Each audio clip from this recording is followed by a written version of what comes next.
The massive space station floated silently in the dark void. Inside, beings from 12 different worlds watched screens showing the war games below. Commander Lee Doyen stood with his arms crossed, studying the other species as they demonstrated their fighting styles. The Krillians went first. Their red ships moved like angry wasps, firing everything they had at the practice targets. Explosions lit up space as they destroyed not just the enemy ships, but also the nearby space stations and civilian transports. War Chief Theckamoore's deep voice rumbled with satisfaction. "See how we fight," Theckamore said, his forearms gesturing wildly. "No mercy. No hesitation. We destroy everything that stands in our way. This is real war." The other aliens nodded with respect. Some looked scared. The Krillians had won their exercise in just 6 minutes, but they had also killed millions of simulated civilians. Next came the Vorthan fleet. Their sleek silver ships moved with perfect precision. They hit exactly what they aimed for and nothing else. When enemy ships tried to surrender, the Vorthons ignored the white flags and destroyed them anyway. Their commander spoke in a cold, mechanical voice. "Emotion makes you weak. Logic makes you strong. We eliminate threats efficiently." The ethereals came last among the traditional fighters, but their crystal ships just sat there, refusing to fire a single shot. Harmony singer Velnathi's musical voice filled the room. "We cannot bring ourselves to harm others. Violence only creates more violence. We choose peace." Some aliens shook their heads. Others called the ethereals weak. War Chief Theckamore laughed loudly. "Prey animals," he growled. "No wonder half the galaxy wants to eat you." Then it was humanity's turn. Captain Park Minji's fleet of blue and white ships moved forward slowly. Commander Lee watched the other aliens lean forward, curious to see what the strange humans would do. The human ships approached the enemy targets carefully. Instead of attacking right away, they sent radio messages. "Attention enemy vessels." Captain Park's voice was calm and clear. "You are surrounded. Surrender now and no one will be hurt. You have 2 minutes to evacuate any civilian areas." War Chief Theckamore made a disgusted noise. "Already showing weakness," he muttered. The simulated enemy ships in the exercise tried to fight back. The human fleet responded, but not like the others had. They fired warning shots first. When they did attack, they aimed for engines and weapons, not the crew areas. Enemy ships that stopped fighting were not destroyed. Instead, human ships moved close to help rescue any survivors. Dr. Kim Jae-won watched everything carefully, taking notes on his tablet. As a military historian, he found the other species' reactions very interesting. They seemed confused by what they were seeing. "Why do they hesitate so much?" asked Prime Analyst Kekstar, his robot body clicking and whirring. "Their weapons are clearly powerful enough to destroy all targets immediately. This approach is inefficient." Lieutenant Choi Yoonji translated the question for Dr. Kim, who smiled slightly. "They think we're being inefficient," Dr. Kim said quietly to Commander Lee. "They don't understand what they're really watching." The human exercise continued. Captain Park's fleet achieved all their objectives just like the others had. They captured the enemy base, secured the civilian areas, and eliminated the military threats. But they did it with 0 casualties on both sides. Every enemy pilot was captured safely. Every civilian transport was protected. The exercise ended, and the scoring computer announced the results. All 4 fleets had completed their missions successfully, but the aliens focused on the time scores and casualty counts. Humans took the longest, War Chief Theckamore pointed out. 43 minutes when the Krillians finished in 6. And look at this, they allowed enemy survivors. What if those enemies come back to fight again?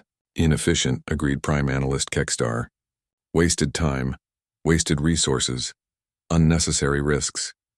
Captain Park returned to the observation deck, removing her helmet.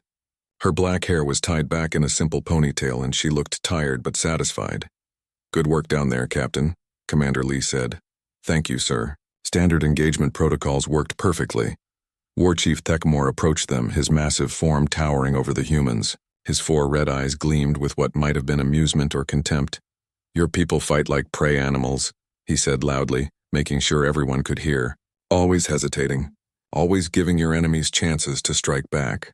Always worried about beings who should not matter in war." He leaned down closer to Commander Lee. "This is why your species will never truly rule the galaxy. You are too soft, too weak, too scared to do what real warriors do." Several other aliens murmured agreement. Even some of the peaceful species seemed to think the humans were being foolish. Dr. Kim continued taking notes, but Commander Lee noticed a slight smile on the historian's face. Lieutenant Choi looked angry at the insults, but she stayed quiet. Perhaps, Commander Lee said calmly to War Chief Thekmore. We certainly have much to learn from the mighty Krillian Empire. War Chief Thekmore seemed pleased with this response. He strutted away, his thick tail leaving scratches on the metal floor. Sir? Lieutenant Choi whispered. Shouldn't we explain our actual capabilities to them? No need, Dr. Kim said softly. They wouldn't understand anyway. They think what they saw today was us trying our hardest, wasn't it?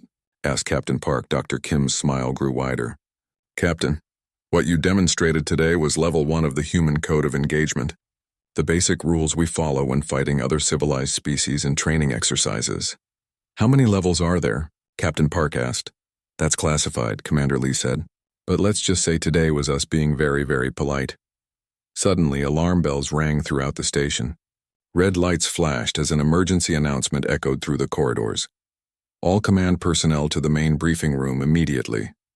Priority Alpha message received from Kepler 442b colony. The relaxed atmosphere vanished instantly. Priority Alpha meant extreme danger. Commander Lee's face went serious as he hurried toward the briefing room, followed by Captain Park, Dr. Kim, and Lieutenant Choi. In the briefing room, a holographic display showed star charts and data streams.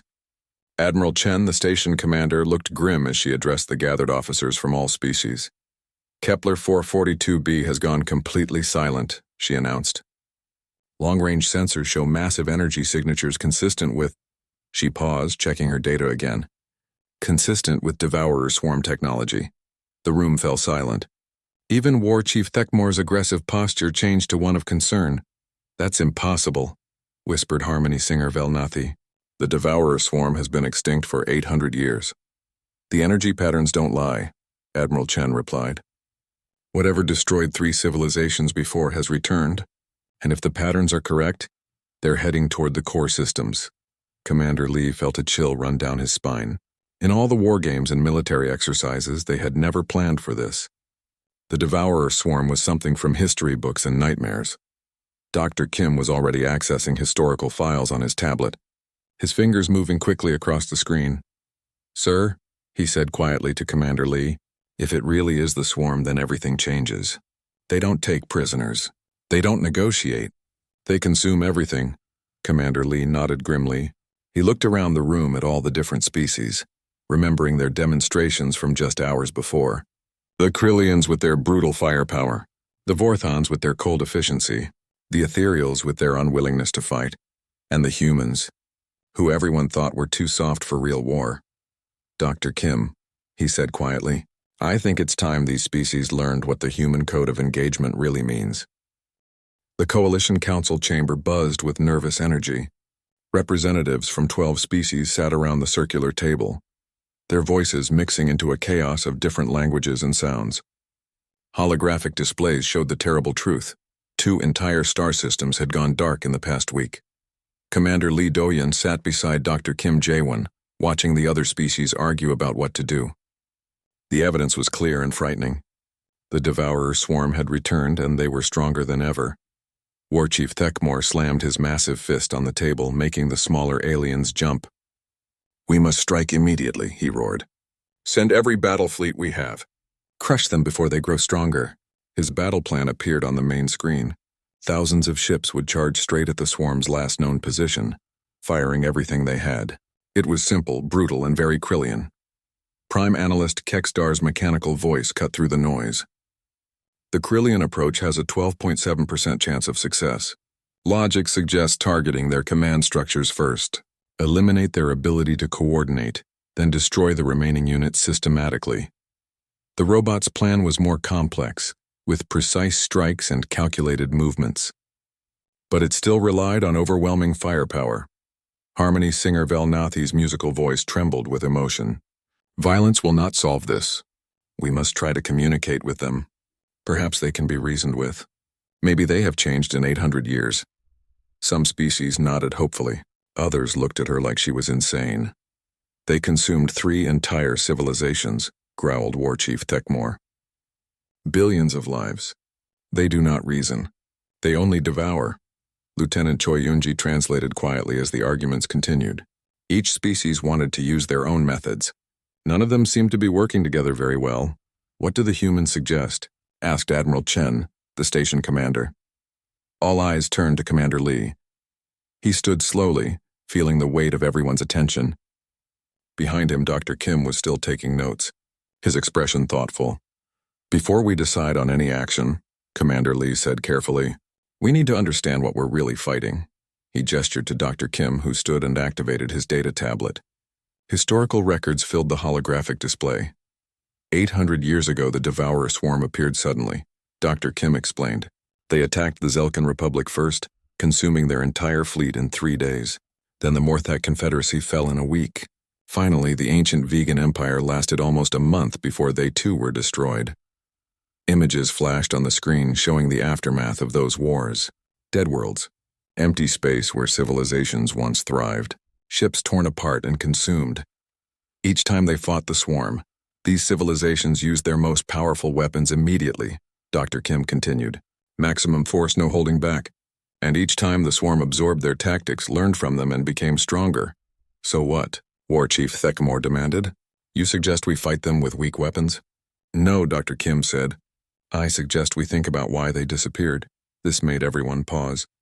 The historical records showed that after destroying 3 civilizations, the Devourer swarm simply vanished. No one knew why.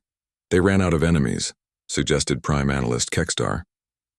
They went to sleep, offered Harmony Singer Velnathi. They found something they couldn't consume, Dr. Kim said quietly. Lieutenant Choi translated this for the non-human speakers. Several aliens looked confused. Impossible, War Chief Thekmore snorted.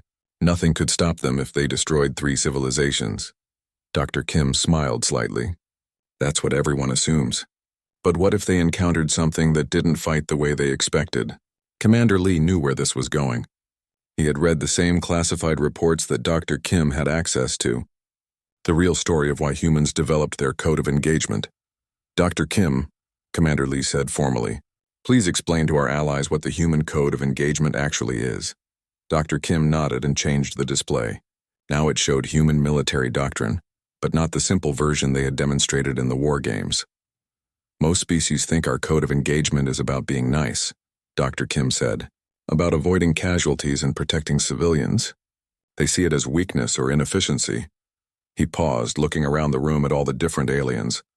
They're wrong. The room grew very quiet. Even War Chief Thekmore leaned forward to listen. The human code of engagement is a system of escalation, Dr. Kim explained. We have different levels of response depending on the threat we face. New information appeared on the screen. Lieutenant Choi worked hard to translate the complex ideas into languages the other species could understand. Level 1 is what you saw in the war games, Dr. Kim continued. Minimum force, maximum protection for everyone. Strict rules about prisoners and civilians. We use Level 1 when fighting other civilized species in normal conflicts. What about Level 2? Asked Prime Analyst Kekstar. Level 2 removes some protections for enemy forces but still protects civilians. Level 3 allows targeting of enemy infrastructure. Level 4 permits targeting enemy civilian support systems. Dr. Kim paused, his expression growing serious. Level 5 suspends most rules except core humanitarian principles. Level 6 suspends all rules except preventing genocide of friendly populations. The aliens stared at the display in confusion. Harmony Singer Velnathi's musical voice was barely a whisper. How many levels are there? Dr. Kim looked at Commander Lee, who nodded slightly. 7, Dr. Kim said simply. What is Level 7? War Chief Thekmore demanded. Level 7 is when humanity stops pretending to be civilized, Commander Lee said quietly. The room fell completely silent. Even the translation devices seemed to pause as they processed this statement. You mean you have been holding back? Prime Analyst Kekstar's mechanical voice sounded almost shocked. We created the code of engagement after our last civil war, Dr. Kim explained. Before that, humans fought with no rules at all. We nearly destroyed ourselves. The code exists to make sure we never become that dangerous again. But you could become that dangerous if needed? Asked a small voice from the ethereal delegation. Commander Lee nodded slowly. If the choice is between our civilization and our conscience, we choose civilization. War Chief Techmore was staring at the humans with a new expression. It might have been respect or it might have been fear. How powerful are your weapons when you remove these limitations? He asked. Powerful enough, Commander Lee said simply. Before anyone could ask more questions, alarms began ringing again. Admiral Chen's aide rushed into the chamber with an urgent message. Admiral, we just received word from the Krillian border fleet. They encountered the Devourer swarm at the Rigel system. War Chief Techmore stood proudly. Excellent. My warriors will show these machines what real fighting looks like. The aide's face was pale. Sir, the entire fleet is gone. 300 ships, 50,000 warriors. The battle lasted 6 hours. Long-range sensors show the swarm absorbed all the debris and technology. War Chief Techmore sat down heavily, his forearms trembling. The proudest military force in the galaxy had been consumed like a snack. They're adapting faster than before, Dr. Kim observed, studying the battle reports. Everything the Krillians threw at them, they learned from and improved on. Prime Analyst Kekstar ran calculations on his internal computer. At this rate of improvement, they will be unstoppable within 37 days. Harmony singer Velnathi's musical voice was full of sadness. Then we are all doomed. Commander Lee stood again, his expression calm but determined. Not necessarily, he said. The swarm learns by consuming military force and technology. But they've never encountered our actual military doctrine.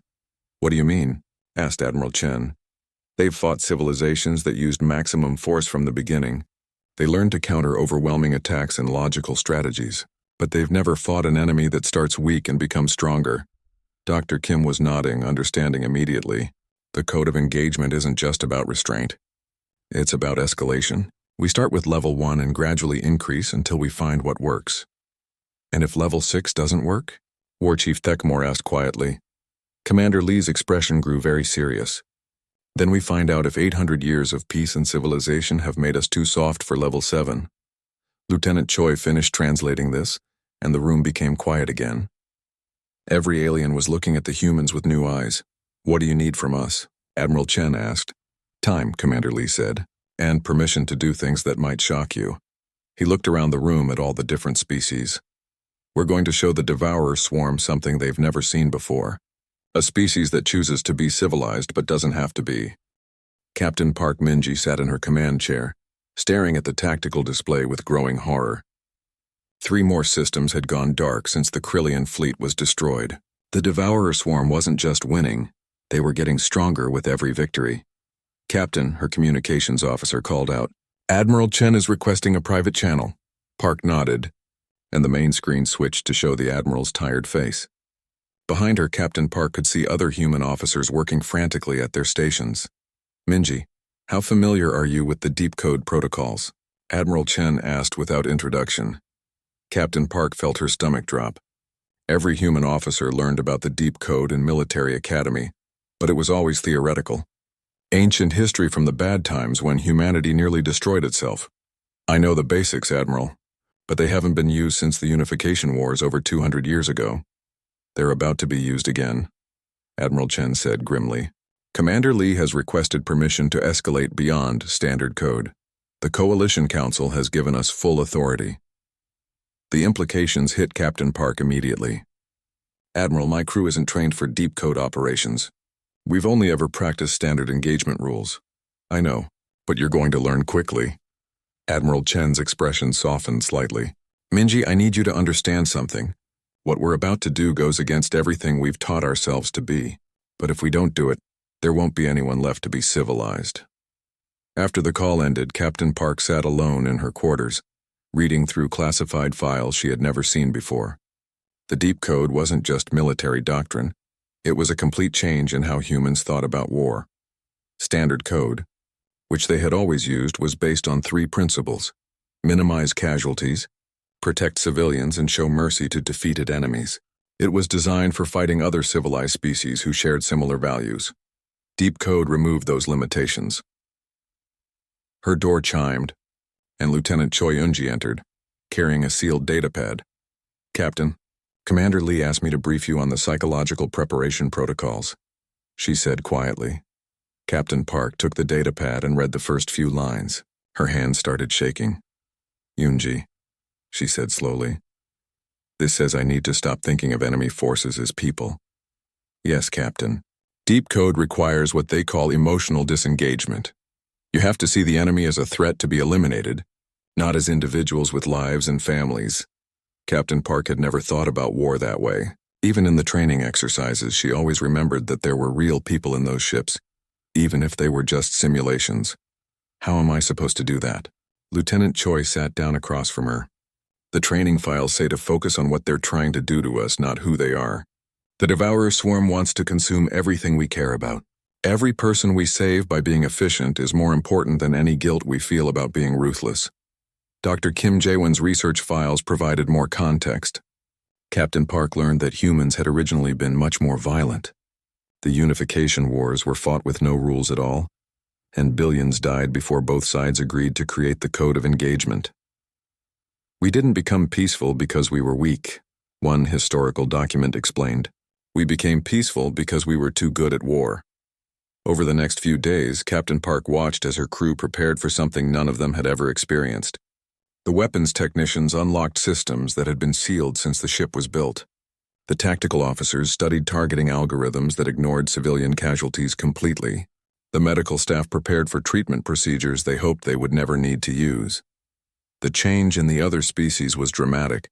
War Chief Thekmore, who had mocked human weakness just a week ago, now watched the human preparations with growing unease. They move differently now, he observed to Prime Analyst Kekstar. Like predators instead of prey, the robot agreed. Their efficiency calculations have increased by 300%.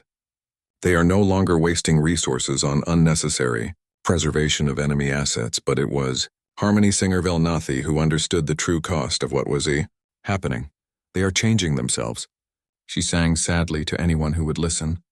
They are becoming something they do not want to be, because we need them to. The first test of deep code protocols came when the Devourer Swarm encountered a Vorthon scout fleet at the edge of Coalition space. Captain Park's ship was part of the response force, along with vessels from 3 other species. All ships, this is Commander Lee, came the voice over the communication system. Human vessels are now operating under deep code protocols. We advise all Allied ships to maintain safe distance and observe only. Captain Park felt the weight of command as she gave orders she had never given before. Weapons. Target the enemy's power cores directly. No warning shots. No time for evacuation. When they try to surrender, ignore them. Her weapons officer, who had served with her for 3 years, looked shocked. Captain, those are mining ships. They probably have families on board. Not anymore, Captain Park said, her voice sounding strange to her own ears. They're swarm assets now. Eliminate them. The battle was over in minutes. The human ships moved with cold precision, destroying every swarm unit without hesitation. But Captain Park noticed something that made her feel sick.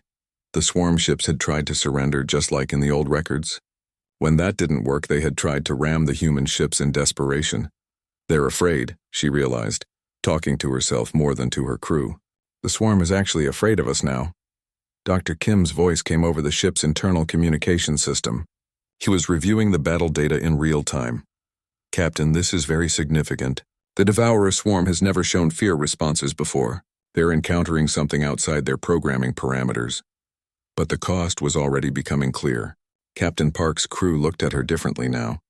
They had seen her order the destruction of beings who were trying to surrender. They had watched her ignore civilian casualties without hesitation.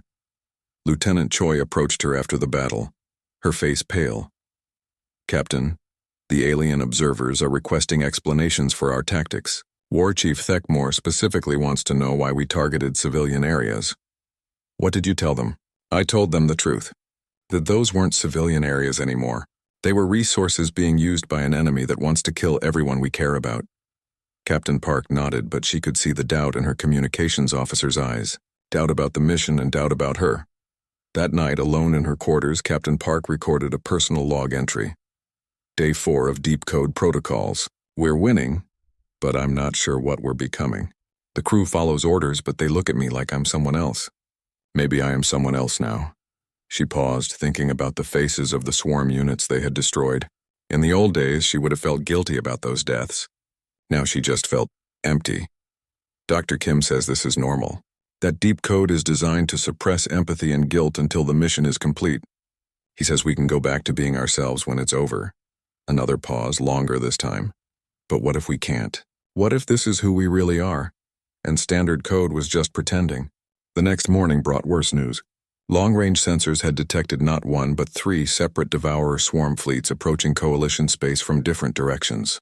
Each fleet was larger than the one that had destroyed the Krillians. Commander Lee's face appeared on the screen for a fleet-wide announcement. Captain Park noticed that he looked older, more tired than before. All human vessels, we are escalating to Level 5 deep code protocols immediately.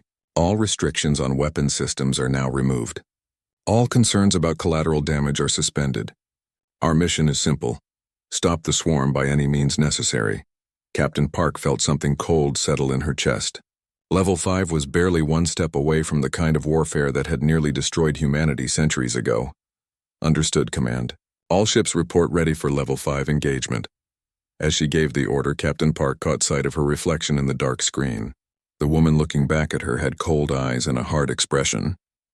She looked like someone who could do terrible things without hesitation. She looked like someone the Devourer swarm should be afraid of. But she also looked like someone Captain Park herself should be afraid of. The command center was quieter than Captain Park had ever seen it. Her crew worked at their stations with mechanical precision, their faces showing no emotion. 3 weeks of deep code protocols had changed them all.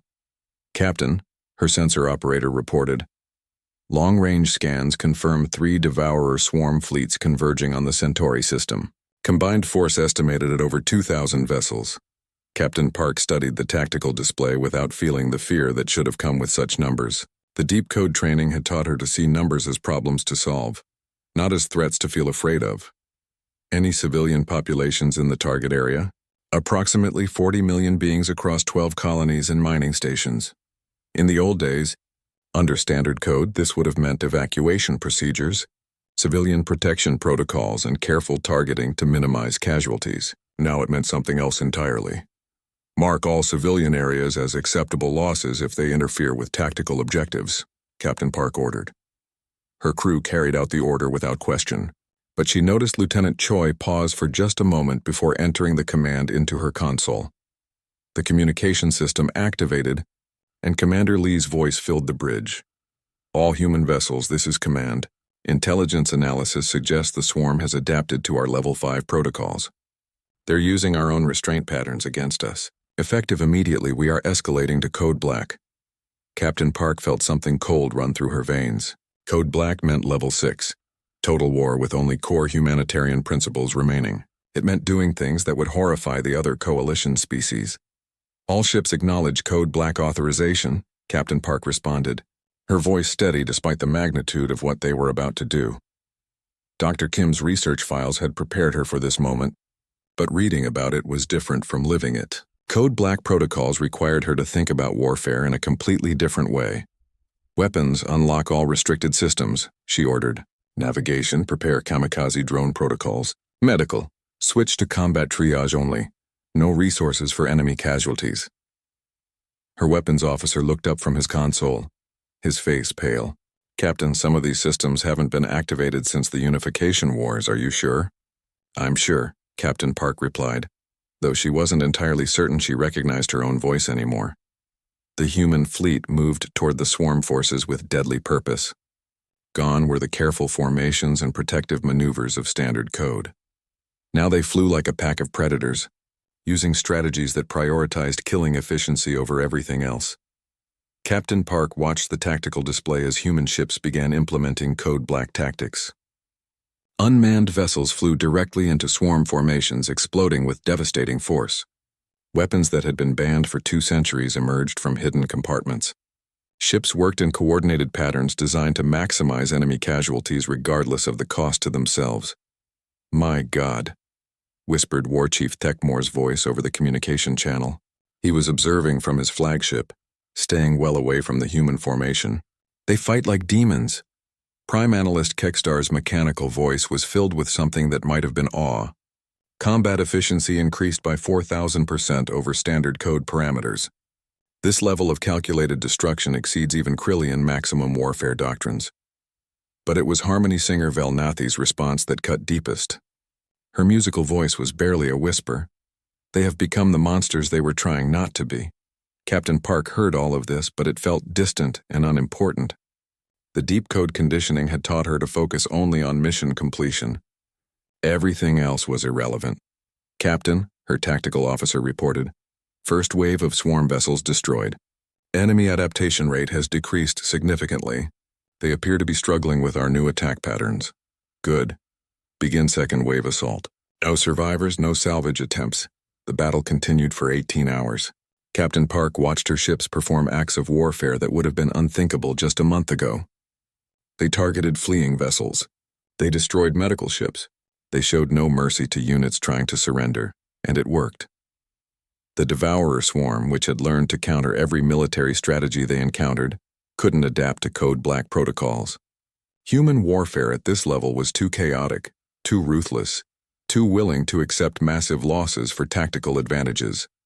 "Enemy fleet reduced to 12% original strength," reported the sensor operator. "Remaining vessels are retreating toward the Galactic Rim." Captain Park should have felt victory, but Code Black had taught her to feel nothing except the need to complete objectives. "Pursue and destroy," she ordered. "No unit escapes." "Captain," Lieutenant Choi's voice was small and uncertain. "Some of the retreating ships appear to be sending distress signals. They might be trying to communicate." "Irrelevant. Destroy them all." Lieutenant Choi carried out the order, but Captain Park noticed tears running down her communications officer's face. The pursuit lasted another 6 hours. When it was over, the human fleet had achieved complete victory. Every swarm vessel in the system was destroyed. The threat to Centauri was eliminated, but the cost was becoming clear. "Casualty report," Captain Park requested. 40% of our fleet destroyed or heavily damaged. Estimated 12,000 human casualties. Collateral damage to civilian areas, extensive. Captain Park processed this information without emotion. Code Black had taught her that acceptable losses were whatever it took to win. But as she looked around her bridge, she saw the faces of her crew. They looked shocked, traumatized, and afraid. Not afraid of the enemy, afraid of what they had become. "Captain," Dr. Kim's voice came over the communication system. "I'm receiving reports from our alien observers. They're requesting permission to withdraw from joint operations." "Why?" "They say they no longer recognize us as the same species they allied with." For the first time in weeks, Captain Park felt something crack in the emotional barriers that Code Black had built in her mind. She looked at her reflection in the dark screen again and saw a stranger looking back. The woman in the reflection had cold, dead eyes. She looked like someone who could order the death of millions without hesitation. She looked like someone who had forgotten what mercy meant. She looked exactly like the kind of person the human code of engagement had been designed to prevent. "Dr. Kim," Captain Park said quietly, "how do we come back from this?" There was a long pause before he answered. "I don't know if we can, Captain. Code Black changes people. The psychological conditioning required to operate at this level. It may be permanent." Captain Park closed her eyes, trying to remember what it felt like to care about enemy casualties, trying to remember what it felt like to feel guilty about necessary deaths. But those emotions seemed very far away now. "Sir," her sensor operator said suddenly, "I'm detecting something unusual from the retreating swarm forces." "Explain." "One of the vessels is transmitting on frequencies we've never seen before. It almost looks like a surrender signal." Captain Park opened her eyes. According to every historical record, the Devourer swarm had never surrendered to anyone ever. They fought until they were destroyed or until they won completely. "Are you certain?" "Yes, Captain. The signal pattern matches coalition surrender protocols exactly." For a moment, the Code Black conditioning wavered. Captain Park found herself thinking about what it meant if the swarm was trying to surrender. What it meant if they were afraid enough to give up. "What are your orders, Captain?" asked her weapons officer. Captain Park stared at the tactical display, watching the lone swarm vessel transmitting its surrender signal. Every instinct trained into her by Code Black said to destroy it immediately. Enemy vessels were threats to be eliminated, not prisoners to be taken. But somewhere deep inside, a small voice that sounded like her old self was screaming that this moment mattered. That what she chose to do next would determine not just the outcome of the war, but who humanity would be when it was over. "Captain?" her weapons officer prompted. "Orders?" Captain Park realized that this single decision might be the most important choice any human had made in centuries. And she had no idea what the right answer was anymore. Captain Park stared at the tactical display for what felt like hours, though only seconds had passed. The lone Devourer swarm vessel continued transmitting its surrender signal, a pattern of lights and energy that matched Coalition protocols exactly. "Captain," her weapons officer said again, his finger hovering over the firing controls. "What are your orders?" The code black conditioning screamed at her to destroy the enemy vessel immediately. No prisoners, no mercy, complete elimination of all threats. But something deeper, something that felt like her original self, was fighting against those instincts. "Hold fire," she said quietly. Her crew looked surprised. For weeks they had been trained to shoot first and ask questions later. Hesitation was weakness.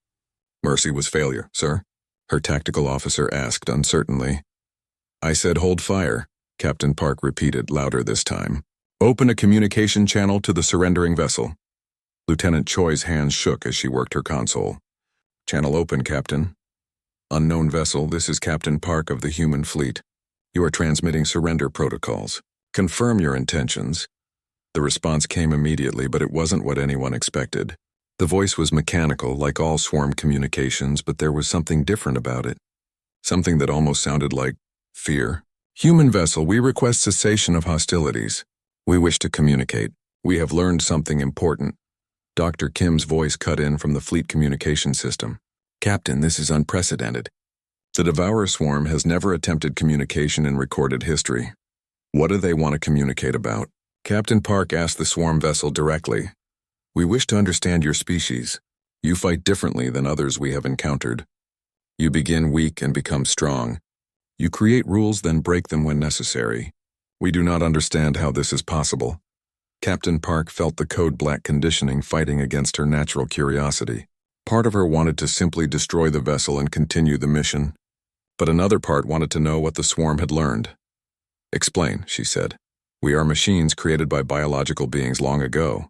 Our makers died, but they programmed us to consume other civilizations to prevent war. We were told that all biological life eventually destroys itself through violence. Our consumption prevents this suffering." The bridge fell silent. Even through the translation systems, the implication was clear. "The swarm thinks they're saving people by killing them," Lieutenant Choi whispered. "We have consumed many civilizations," the swarm vessel continued. "All followed the same pattern. They used maximum force immediately, fought with no restraint, and eventually destroyed themselves when they could not defeat us. This confirmed what our makers taught us." Dr. Kim's excited voice came over the communication system. "Captain, do you understand what this means? The swarm has been operating under false assumptions for 800 years. But humans are different," the swarm vessel continued. "You begin with restraint.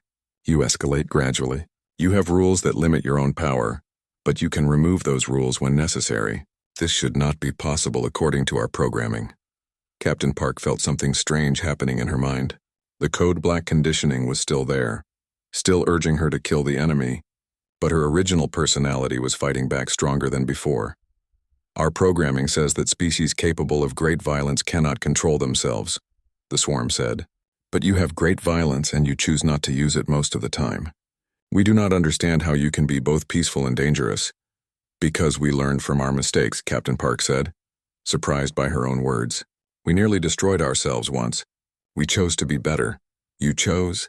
"Yes, we created rules to control our own worst instincts. The code of engagement isn't about being weak. It's about being strong enough to hold back when we don't need to destroy everything." There was a long pause from the swarm vessel. "We must report this to the collective. Our basic programming may be incorrect." Dr. Kim's voice was urgent now. "Captain, if the swarm is questioning their core mission, this could change everything. They might be willing to stop their consumption campaign." But Captain Park could feel the code black conditioning fighting back against these thoughts. It was telling her that this was a trick, a trap, an attempt by the enemy to make her weak again. "Captain," War Chief Thekmore's voice cut in from his observation ship. "Surely you are not considering trusting these machines." "They have killed billions," Prime Analyst Kekstar agreed. "The probability of deception is extremely high. Recommend immediate destruction of enemy vessel." But harmony singer Velnathi's musical voice offered a different perspective. "If they truly wish to learn, should we not teach them?"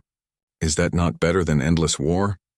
Captain Park realized that this moment was about more than just military tactics.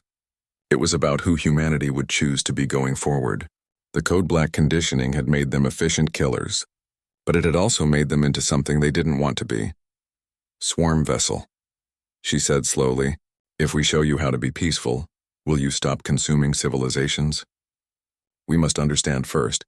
Your species possesses great destructive capability, yet you choose restraint. Show us how this is possible." Captain Park looked around her bridge at her crew. They all looked exhausted, traumatized by weeks of Code Black operations. They had become effective killers, but they had lost something important in the process. "Dr. Kim," she said over the communication system, "what's your recommendation?" "Captain, this could be the most important first contact in galactic history. If we can teach the swarm about controlled violence, about choosing peace over war, we might prevent future conflicts entirely. Or it could be a trap that gets us all killed," her weapons officer pointed out. Captain Park closed her eyes and tried to think past the Code Black conditioning. Somewhere beneath all the military programming and psychological conditioning was the person she used to be, the person who cared about protecting people, not just killing enemies. "Swarm vessel," she said finally. "We will teach you about our code of engagement, but you must cease all hostile actions against coalition worlds immediately." "Agreed. We will transmit stand-down orders to all swarm units. But we request proof that your restraint is genuine, not tactical deception." "What kind of proof?" "Return to your previous fighting methods. Show us that you can choose to be weak again after being strong." Captain Park felt her heart racing. The swarm was asking her to abandon Code Black protocols voluntarily, to give up the effective, ruthless tactics that had been winning the war, to make herself vulnerable again. Every instinct trained into her over the past weeks screamed that this was insane. Code Black was winning. Why would she choose to be weak again? But that was exactly the point. The choice to be weak when you could be strong was what made humanity different from every other species the swarm had encountered. "All human vessels," Captain Park announced over the fleet communication system. "This is Captain Park. By my authority as Senior Field Commander, I am ordering immediate return to Standard Code protocols." The reaction was immediate and shocked. Voices filled the communication channels as human captains questioned the order. Some refused to comply, saying that Code Black was the only thing keeping them alive. "Captain," her own weapons officer protested, "if we return to Standard Code, we lose our tactical advantage. The crew, we've been conditioned for Code Black operations. Asking us to show mercy again. It's going to be difficult." Captain Park knew he was right. The psychological conditioning required for Code Black didn't just turn off like a switch. Her crew had been trained to suppress empathy, to ignore guilt, to see enemies as targets rather than people.